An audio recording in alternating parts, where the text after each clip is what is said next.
Wakil Menteri Dalam Negeri Bima Arya Sugiarto angkat bicara terkait tudingan politisi PDI Perjuangan soal Partai Coklat yang merujuk pada dugaan keterlibatan aparat dalam Pilkada serentak 2024. Wamendagri menyebut hingga kini tak ada pola kecurangan terstruktur dan sistematis serta meminta setiap pihak yang melontarkan aduan harus membuktikan dengan data agar bisa ditindaklanjuti dengan proses hukum. Banyak yang menyuarakan bahwasanya aparat kepolisian atau kerap dijuluki dengan Partai Coklat seperti itu ikut intervensi dalam proses pilkada. Kemendagri menemukan hal itu tidak atau bagaimana? Kami tidak melihat pola yang terstruktur dan sistematis begitu ya. Setiap aduan itu pasti disesuaikan dengan kasusnya masing-masing, daerahnya seperti apa. Jadi tidak bisa dikatakan pola yang sama di semuanya. Karena aduan itu masuk dari semua pihak. Jadi tidak terpola misalnya dari partai ini, kelompok ini, tidak. Jadi ini belum ada kami temukan pola yang khas begitu, aduan yang seperti tadi. Gitu. Tidak ada pola tertentu dan setiap dugaan itu pasti harus dibuktikan dengan data dan ditindaklanjuti dengan proses hukum. Peneliti Posdem Universitas Andalas, Ferry Amsari melontarkan kritik keras terhadap kepolisian. Ferry menegaskan dugaan adanya Partai Coklat merusak marwah kepolisian yang semestinya fokus terhadap tugas konstitusional kepolisian, yakni mengabdi kepada masyarakat. Banyaknya dugaan, tudingan ya, bahkan publik yang menyampaikan bukti-bukti keterlibatan teman-teman kepolisian di dalam praktik kecurangan pemilihan kepala daerah. Dan ini betul-betul merusak wajah dan marwah kepolisian yang memperlihatkan kepolisian tidak lagi menjalankan fungsi dan tugas konstitusionalnya untuk mengayomi, melindungi, dan mengabdi kepada masyarakat di dalam ruangan bidang keamanan.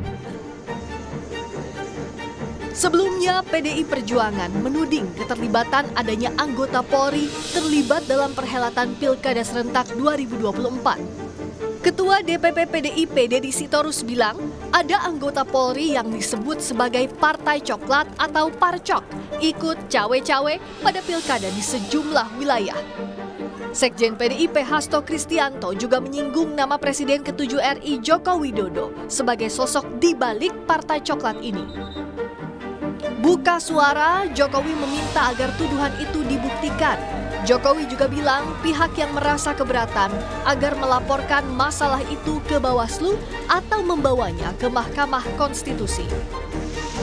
Sementara terkait aduan masyarakat soal narasi Partai Coklat dari anggota DPR fraksi PDIP Julius Setiarto, Mahkamah Kehormatan Dewan mengundang pengadu dan teradu untuk klarifikasi. Tim Liputan Kompas TV. Seberapa jauh DPR RI akan menindaklanjuti tudingan Partai Coklat di Pilkada serentak ini? Kami akan bahas bersama dengan para narasumber. Bergabung saat ini Hasbiallah Ilyas, anggota Komisi 3 DPR RI dari fraksi Partai Kebangkitan Bangsa, dan Zainal Arifin Mukhtar, Kepala Departemen Hukum Tata Negara Fakultas Hukum Universitas Gadjah Mada. Selamat sore, Assalamualaikum semuanya, apa kabar? Waalaikumsalam. Terima kasih sudah bergabung bersama kami, Pak Hasbi. Ini tudingan sudah disuarakan dari DPP PDI Perjuangan, bahkan ada anggota fraksi PDIP sekarang diproses di MKD. Menurut Anda tudingan Partai Coklat yang diasosiasikan polisi cawe-cawe di Pilkada serentak ini sudah cukup bukti? Kalau menurut saya begini, terima kasih. Kalau menurut saya begini, kita yang saya tahu bahwa partai itu yang ada yang mengikuti pemilu. Kita juga baru dengar dari media massa ada Partai Coklat. Yang mungkin kalau misalnya ada tuduhan seperti itu yang dilontarkan oleh politisi, salah satu sahabat kita yaitu dari politisi PDIP, maka harus dibuktikan. Tidak bisa kita mengatakan bahwa saya meyakini bahwa pemilu, pilkada, pilpres, pileg kemarin itu berjalan dengan demokratis dan tidak ada ikut campur institusi negara, TNI dan juga kepolisian seperti itu. Sehingga buktinya tidak cukup kuat menurut Anda atas tudingan itu? Sekarang seperti ini, kalau misalnya buktinya kuat, janganlah merusak janganlah merusak tatanan demokrasi yang sekarang sudah bagus di Indonesia ini. Sudah bagus, memang ada kekurangan, misalnya seperti di DKI Jakarta jumlah pemilih kurang. Nah, maksud saya seperti ini, pemilu sudah bagus, janganlah dicederai dengan istilah-istilah parcok, partai coklat, macam-macam seperti itu. Jangan, biarkanlah pemilu demokrasi ini berjalan dengan apa adanya, dengan bagus, berjalan dengan koridor yang ada. Silahkan kalau misalnya ada ikut campur institusi negara, silahkan lapor ke Bawaslu, ke institusi yang memang berwenang soal dengan hal ini. Oke. Kalau mengutip lagi pernyataan Wamendagri, Mas Uceng, ini ada pernyataan bahwa setiap pihak yang melontarkan aduan harus membuktikan dengan data agar bisa ditindaklanjuti di proses hukum. Sehingga bentuk pembuktian seperti apa yang harus dilakukan terhadap mereka-mereka yang mengaku ada tudingan terhadap Partai Coklat ini? Ya, menurut saya seperti ini. Ke Mas Uceng, Mas Zainal, mohon maaf. Buktinya itu harus dibuktikan. Pak Hasbi, mohon maaf, saya kasih kesempatan ke Pak Zainal dulu ya. Sorry. Mas Zainal, silakan. Iya, baik. Makasih. Saya kira begini, yang pertama kalau soal istilah partai, ini pasti bukan dalam istilah formil ya, karena memang tidak mungkin ada yang namanya partai coklat yang misalnya setara dengan Partai Demokrasi Indonesia Perjuangan atau Partai Kebangkitan Bangsa, itu pasti menurut saya. Nah, problemnya sekarang adalah dugaan bahwa adanya keterlibatan pihak polisian dalam ikut serta mulai dari upaya dari awal untuk mengatur misalnya proses pemilihan umum sampai kemudian mengatur proses perolehan suara. Nah, tentu itu tidak sederhana. Tapi kalau kita lihat gejalanya misalnya di Pilpres 2024 ada semacam ini ya, ada semacam tentu tidak mungkin bisa langsung disimpulkan bahwa itu adalah intervensi, tapi ada seperti sinkronisasi dan ada seperti dirijen. Anda bisa bayangkan misalnya proses yang persis yang sudah kita tampilkan di film Dirty Foot dengan teman-teman itu, ada semacam semacam proses harmonis gitu. Mulai dari awal bagaimana polisi mengatur proses pergantian kapolda di banyak tempat, lalu kemudian khususnya disasar ke daerah-daerah yang daerah-daerah yang memang pertarungannya keras, dan memang terbukti kemudian misalnya kalau dalam kasus yang kita lihat dalam Dirty Foot, ada beberapa cerita yang disampaikan bahwa ada upaya untuk ke arah sana. Termasuk misalnya beberapa kepala desa yang kemudian mengalami pengancaman-pengancaman tertentu. Ya, pengancaman-pengancaman tertentu kalau kemudian dia tidak mau ikut cawe-cawe atau memenangkan atau mencari jumlah suara pihak yang diharapkan, dia akan mudah ditersangkakan misalnya dalam kasus-kasus yang berkaitan dengan dana desa. Oke, sehingga, saya potong di situ Mas, sehingga apakah bisa dikatakan ini akan sulit tapi tetap bisa dibuktikan secara konkret di hadapan siapapun yang punya kewenangan untuk mendalami kasus ini? Kadang-kadang begini, kadang-kadang secara bukti, secara hukum itu diharapkan yang terlalu kaku. Bukti itu selalu misalnya harus ada surat perintah, harus ada surat tertulis menyatakan bahwa perintah. Dalam kasus yang seperti ini akan sulit sekali pembuktiannya. Karena seringkali tidak ada perintah terstruktur langsung dan sistematis yang dilakukan oleh oleh kepala misalnya atau yang tertinggi kepada bawahannya. Tetapi selentingan sebenarnya kasus-kasus di daerah itu ada. Nah, tugasnya menurut saya sekarang bukan berarti mustahil dibuktikan. Tugasnya adalah bagaimana mengakumulasi bukti-bukti kecil itu untuk dilihatkan apakah itu bagian dari pola yang lebih besar. Nah, itu memang tantangan. Tantangan ini yang membutuhkan bukan hanya sekedar pendataan, bukan hanya sekedar cara pengumpulan bukti dan fakta, tapi yang ketiga, keberanian orang-orang tertentu untuk melakukan atau menyampaikan sesuatu. Nah, tiga-tiga ini yang menurut saya agak berat sebenarnya dalam kondisi sekarang. Karena kemudian kalaupun ada cerita selentingan, bagaimana membangunnya dalam sebuah koridor fakta yang jelas, terstruktur, tapi pada saat yang sama siapa yang mau melakukan pelaporan, siapa yang mau melakukan penyampaian sesuatu. Nah, ini barangkali yang harus harus dianalisis dengan detail. Kalau bagian dari proses pembuktian. Jadi kalau bilang lapor Bawaslu dan lain sebagainya, saya kira sudah pasti omong kosong. Nah, sekarang kan prosesnya sudah terlihat karena nih. Bawaslu sendiri punya problem, ya. Saya kira kalau kita pahami betapa banyak sebenarnya laporan, mulai dari laporan yang tidak pas dilaporkan ke Bawaslu itu, jawaban Bawaslu itu lari mensela-mensela ke sana kemari. Oke, ditahan dulu di situ, Mas Zainal. Karena konteksnya, sorry, saya tahan di situ. Saya kasih kesempatan ke Pak Hasbi. Pak Hasbi, konteksnya kan sekarang MKD lagi memproses. Dan tadi di rapat dengar pendapat dengan Kapolres Tabes Semarang dan juga pihak Polda Jawa Tengah, tadi Pak Wayan Sudirta, anggota Komisi 3 dari PDI Perjuangan juga menyinggung masalah yang sama, masalah parcok ini. Apakah kemudian Komisi 3 akan coba menanggapi serius dalam bentuk apakah akan menanyakan langsung kepada jajaran Mabes Polri, apakah betul ada keterlibatan di situ, akankah menanggapi ini secara serius, Pak Hasbi? Ya, Polri juga harus mengintrospeksi diri, dan Kapolri juga, institusi Polri harus mengklarifikasi soal hal ini betul atau tidaknya. Jangan polisi juga, institusi Polri ini selama ini diam bahwa tudingan-tudingan yang disampaikan kepada institusi Polri bahwa ada parcok. Nah, ini harus bicara, harus angkat bicara, harus klarifikasi betul atau tidaknya ada parcok. Jangan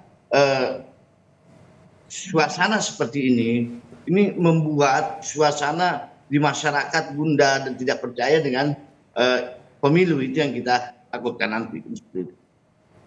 Sehingga efeknya apa kalau kemudian tidak ada pernyataan itu? Penegasan saja, Pak Hasbi. Yang saya takutkan bahwa masyarakat tidak percaya dengan institusi Polri dan TNI seperti itu. Itu yang saya takut. Mas Zainal juga menangkap hal yang sama bahwa perlu Polri menjabarkan atau memberikan klarifikasi atas hal ini? Publik tidak pernah menilai dari satu perspektif menurut saya, ya. Karena kalau kita lihat indeks kepercayaan publik pada Polri dan TNI tetap tinggi. Jadi, kalau kita lihat data-data data misalnya yang dikeluarkan oleh berbagai survei, termasuk survei misalnya Kompas, itu menyampaikan bahwa tingkat kepercayaan itu masih relatif tinggi, bahkan lebih tinggi misalnya daripada KPK. Nah, maksud saya adalah orang publik sebenarnya tidak akan mungkin menilai dari satu perspektif saja, dari satu masalah lalu kemudian tiba-tiba memukul rata bahwa semuanya itu terjadi. Makanya saya kira yang paling dibutuhkan ini bahasa ganda sebenarnya. Dua hal yang harus dibutuhkan sekurang-kurangnya. Yang pertama, saya kira negeri ini yang harus bekerja untuk mengeliminasi model-model kemungkinan intervensi. Nah, saya kira ini cukup, nggak boleh lagi dilanjutkan, ya. Bagaimana caranya? Ya, bekerja. Bagaimana lembaga-lembaga itu bekerja dengan detail, bagaimana sistem bekerja dengan detail. Bagaimana kemudian orang yang melakukan upaya intervensi ada ruang koridor untuk diproteksi misalnya, lalu ada ruang dia untuk melaporkan ancaman tersebut. Ini kan yang berbahaya ketika dia diancam, dia ingin melaporkan sesuatu dengan seketika tidak ada ruang proteksi, ruang proteksi yang memadai gitu, sehingga ketakutan itu tinggi. Kita tahu misalnya dalam kasus pemilu, khususnya Pilpres misalnya, kan ada saja sebenarnya 1-2 orang yang mau menyampaikan sesuatu, tapi kemudian diiringi dengan ketakutan yang tinggi sehingga kemudian menarik diri dan tidak berani untuk menyampaikan sesuatu. Tapi yang kedua yang tidak kalah pentingnya, jadi kalau satu tadi selain membangun sistem yang membuatnya menjadi mudah, ya, termasuk Bawaslu, KPU, semuanya bekerja untuk itu.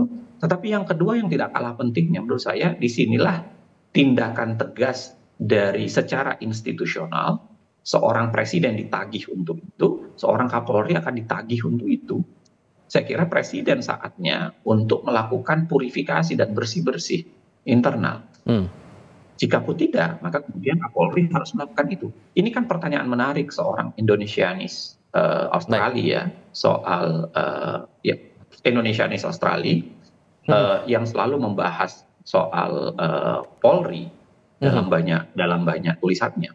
Dia ingin mengatakan bahwa Polri ini bagaimana sebenarnya nasib Polri di bawah rezim Prabowo yang notabene tentara.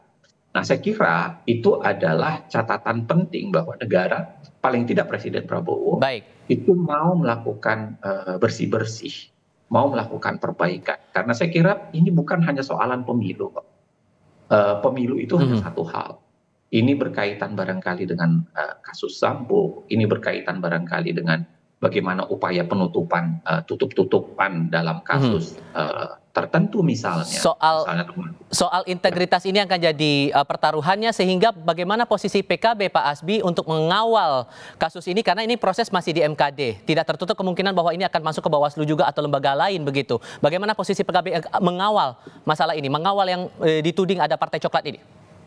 Oh iya, kita akan mengawal di Komisi 3 dan juga di MKD bahwa benar atau tidaknya kita akan buktikan bahwa ada atau tidaknya Partai Coklat dan PKB insya Allah berjalan di